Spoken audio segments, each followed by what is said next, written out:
हमेशा की भांति सबकी सहमति से यूनानिमसली आपको स्पीकर चुना है। स्पीकर का राजस्थान की विधानसभा में बहुत बड़ा रोल होता है, क्योंकि सत्ता पक्ष हो चाहे विपक्ष हो, वो स्पीकर के कंट्रोल में रहता है। स्पीकर जो नियम प्रक्रिया, जो परंपरा जो चली आ रही हैं, उनका निर्वहन करवाता है। और विशेष रूप से सत्ता पक्ष से भी ज़्यादा मैं समझता हूं कि स्पीकर हमेशा विपक्ष के प्रति बहुत लिबरल रहता है, क्योंकि विपक्ष के पास में केवल एक हथियार होता है कि वो सरकार की जो भी योजनाएं हैं उसमें कोई सुझाव देना हो, या उसमें कोई कमी खामी हो, या अपने अधिकारों की कहीं कोई अवहेलना हो रही है, कहीं कोई दिक्कत आ रही है, कोई बात रखना चाहता है, तो वो माननीय स्पीकर साहब उनको संरक्षण प्रदान करते हैं। मैं उम्मीद करता हूं कि आप वैसे भी सबको साथ लेकर के चलने वाला आपका स्वभाव रहा है। हमने देखा है, आप शिक्षा मंत्री के रूप में भी जब थे तो आपके पास जो भी जाता था तो आप सबको सम्मान देते थे। मैं समझता हूं कि पहले तो हम सोच रहे थे, क्योंकि आपके दल में ये तय कर रखा था कि इस उम्र से ऊपर ये नहीं हो सकता, ये नहीं हो सकता, तो हमने सोच लिया था आप अंडमान निकोबार के राज्यपाल बनेंगे।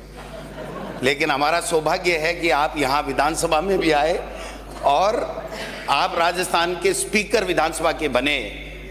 मैं इतना ही निवेदन करना चाहूँगा, माननीय स्पीकर साहब, आपके ऊपर कोई भी दबाव आए, चाहे दिल्ली से आए, चाहे किसी भवन से आए, आप निष्पक्ष रहेंगे, ये मैं आपसे, पूरा विपक्ष जो है आपसे उम्मीद करता है।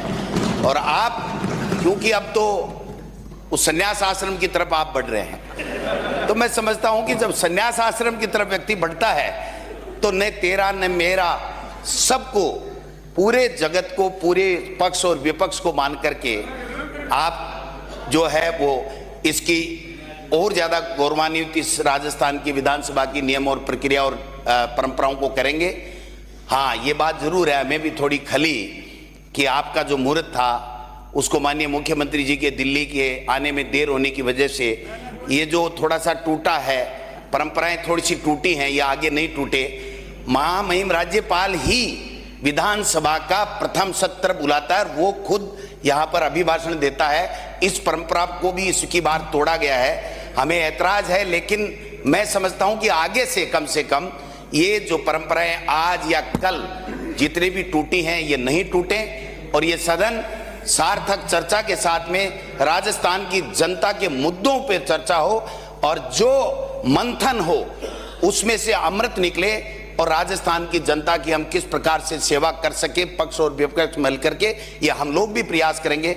हम भी संकल्प लेते हैं कि हम आपको ज्यादा परेशान नहीं करेंगे, लेकिन पहले जैसे थोड़ा हुआ था पिछले टर्म में, उसमें मेरा और तेरा वहां से होने लग गया था, वो नहीं होना चाहिए। फिर मैं आपको विश्वास दिलाता हूं कि हम सब मिलकर के आप एक सम्मान दृष्टि से देखेंगे तो सत्ता पक्ष को भी हम सहयोग देंगे, क्योंकि जो सरकार बन गई वो 5 साल के लिए राजस्थान की जनता ने चुनी है। वो जो अच्छा काम करेगी उसको मेज थपथपा के स्वागत करेंगे। अगर कोई कमी खामी हमें लगेगी तो हम आपके माध्यम से सरकार तक, मंत्री और मुख्यमंत्रियों तक हम बताने का चेष्टा करेंगे। इसलिए आप जैसा वरिष्ठ विद्वान, और क्या क्या कितने अलंकार जितने संस्कृत में व्याकरण में हैं वो सब मैं आपको समर्पित करता हूं कि आप बने हैं तो हम सब सुरक्षित हैं, प्रतिपक्ष अपनी बात आराम से रख पाएगा। इन्हीं आशा और अपेक्षा के साथ में आपको पुनः बहुत बहुत बधाई, बहुत बहुत शुभकामनाएं। धन्यवाद।